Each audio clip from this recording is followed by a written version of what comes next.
सर्दी के मौसम में जनजातीय क्षेत्रों में दी जाने वाली फ्यूल वुड की बढ़ी हुई कीमतों में सरकार ने लोगों को राहत देने का निर्णय किया है।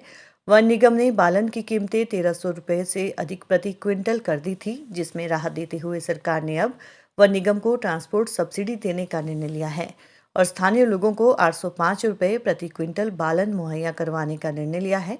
राजस्व, बागवानी एवं जनजातीय मंत्री जगत सिंह नेगी ने शिमला में पत्रकार वार्ता कर ये जानकारी दी। जगत सिंह नेगी ने कहा कि आपदा के बावजूद सरकार लोगों को राहत देने का कार्य कर रही है। सर्दी के मौसम में जनजातीय क्षेत्रों में बालन का काफ़ी इस्तेमाल होता है, इसलिए सरकार ने लोगों को दाम कम कर राहत दी है। इसके अलावा जगत सिंह नेगी ने कहा कि सरकार आइसलैंड की कंपनी के साथ सरकार एक MOU साइन करने जा रही है, जिसके मुताबिक कंपनी किन्नौर में जियोथर्मल से कोल्ड स्टोर का निर्माण करेगी। पायलट प्रोजेक्ट के तौर पर यह निर्माण होगा और अगर परिणाम सही रहे तो प्रदेश के अन्य जगहों पर भी सस्ती दरों में कोल्ड स्टोर बनाए जाएंगे, जिससे किसानों, बागवानों को फायदा होगा।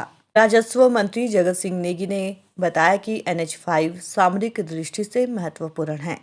भारत चीन बॉर्डर के लिए इस सड़क का अहम रोल है, जिसमें नाथपा के पास लगातार लैंडस्लाइड आ रहे हैं। अभी भी 3 हफ्ते से NH बंद पड़ा है, जिसकी वजह से सेना के साथ साथ किसानों, बागवानों को परेशानियां पेश आ रही है। PM हवाई मार्ग से लिप्चा पहुंचे थे, यदि सड़क मार्ग से आते तो उनको भी इसका पता चलता। NH5 को ठीक करने के लिए केंद्र का कोई ध्यान नहीं है। यदि केंद्र से काम नहीं होता है तो राज्य को पैसा दें, सड़क दुरुस्त कर लेंगे। उन्होंने ये भी माना कि अवैज्ञानिक तरीके से कटिंग और विकास की अंधी दौड़ भी ऐसे लैंडस्लाइड का कारण बन रही है। ये जनजातीय क्षेत्रों में जो सर्दियों में बालन लकड़ी फ्यूल वुड जो फॉरेस्ट कॉर्पोरेशन के मार्फत सप्लाई किया जाता है, इस बार फॉरेस्ट कॉर्पोरेशन ने इसके रेट्स जो है काफ़ी बढ़ा दिए थे। पर क्विंटल जो है लोकल लोगों के लिए 1300 रुपये से ऊपर कर दिया था, तो ये बहुत ज़्यादा हो गया था।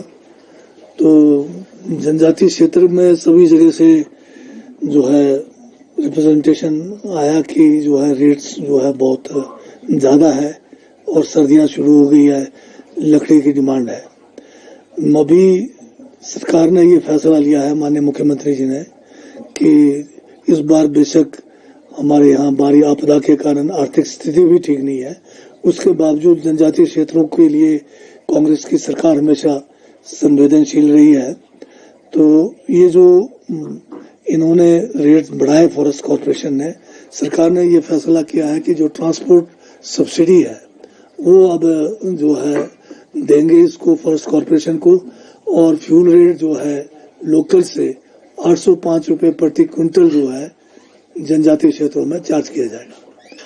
तो ये एक बहुत बड़ा जो है कदम सरकार का है, जिससे हमारे जनजातीय क्षेत्र के लोगों के लिए बहुत बड़ी राहत भी है।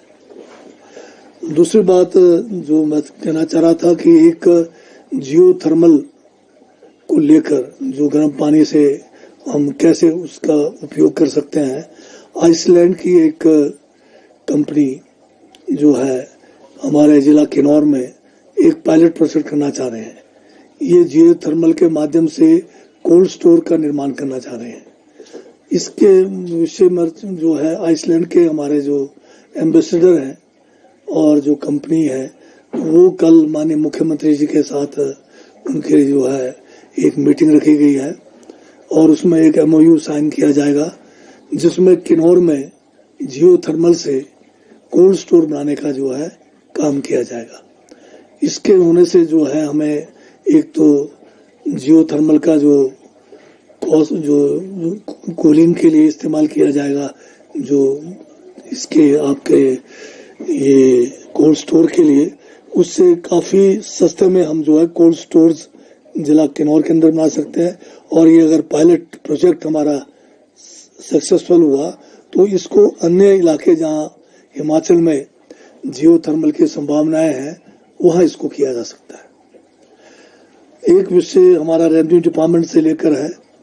रेवेन्यू डिपार्टमेंट ने ये फैसला लिया है कि हमारे जो रेवेन्यू ऑफिसर्स हैं, तहसीलदार और नायब तहसीलदार, इनको जो है डिफरेंट स्टेट्स में जहाँ पर रेवेन्यू को लेकर लेटेस्ट जो कोई काम हो रहे हैं उसके एक्सपोजर के लिए इनको हम जो है टूर पे भेजने जा रहे हैं।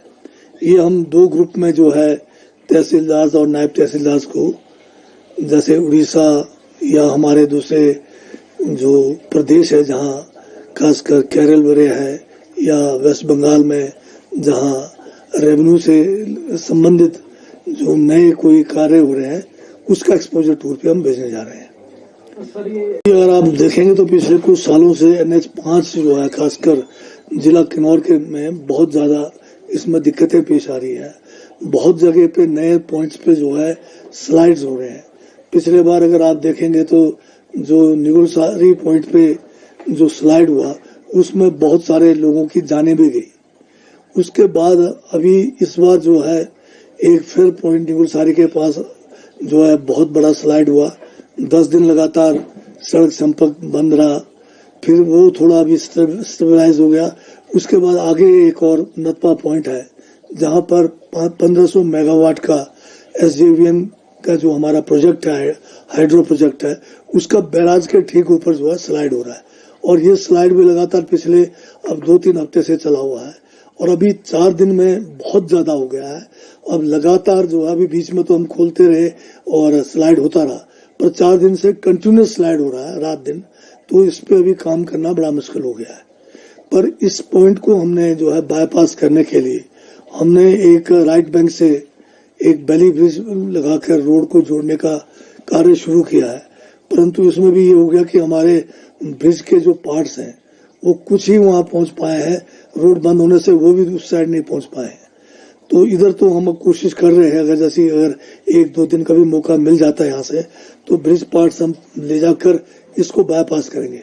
परंतु जो हमारा निगुलसारी वाला पॉइंट है या दूसरे पॉइंट्स है, इन सबको भी मिटिगेट करने की जरूरत है।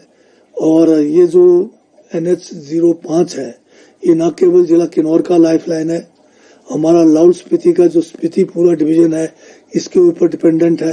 और सबसे बड़ी बात है कि हमारा जो बॉर्डर है चाइना के साथ, जिसमें हमारा इम्पोर्टेंट पास है शिवकेला, हमारा फिर उसके साथ कोरिक है, उसके साथ में हमारे चितकुल का एरिया है, नेसन का बॉर्डर है। ये बहुत सारे बॉर्डर जो LOCs है, उधर का जो सामरिक दृष्टि से जितने भी लॉजिस्टिक है इसी रोड से जाते हैं।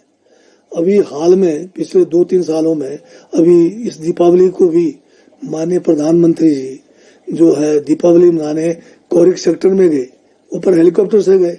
अगर ये बाय रोड जाते तो उनको पता लगता कि हमारा बॉर्डर कितना वेनरेबल है। अब रोड बंद हो जाएगा, अगर वहां पर आकर लॉजिस्टिक्स नहीं पहुंचेंगे तो क्या हाल हो सकते हैं। चाइना के सारे रोड जो है बॉर्डर तक पहुंच गए हैं और उधर उस किस्म की दिक्कत नहीं है जो हमारे यहाँ पर है। हमने ये मामला बार बार उठाया केंद्र सरकार से कि जो ये NH5 है इसको राइट बैंक से एक अल्टरनेट रोड बनाया जाए, जो हमेशा मतलब हमारे लिए एक क्या कहते हैं इमरजेंसी के लिए काम आ सकता है। इसके ऊपर जो है केंद्र सरकार ध्यान नहीं दे रही है, आर्मी वाले भी ध्यान नहीं दे रही है। आर्मी का इतना हर रोज जो है आर्मी की जो है कॉन्वॉय जाती है इसी सड़क पे, और अभी देखेंगे तो रास्ते में आपको आर्मी की कॉन्वॉय के दोनों तरफ जो है लंबी कतार जो है लगी हुई मिलेगी। तो इतना स्ट्रेटेजिक होने के बावजूद केंद्र सरकार क्यों इस पे ध्यान नहीं दे रही है, हमारे लिए जो है ये बड़ा चिंता का विषय है। हम तो ये कह रहे हैं कि केंद्र सरकार हमें बजट दो, हमें PWD को दो, हम इसको रात दिन करके मिनिमम टाइम पे जो है हम राइट बैंक से जो है एक अलग अल्टरनेट रोड खोल सकते हैं।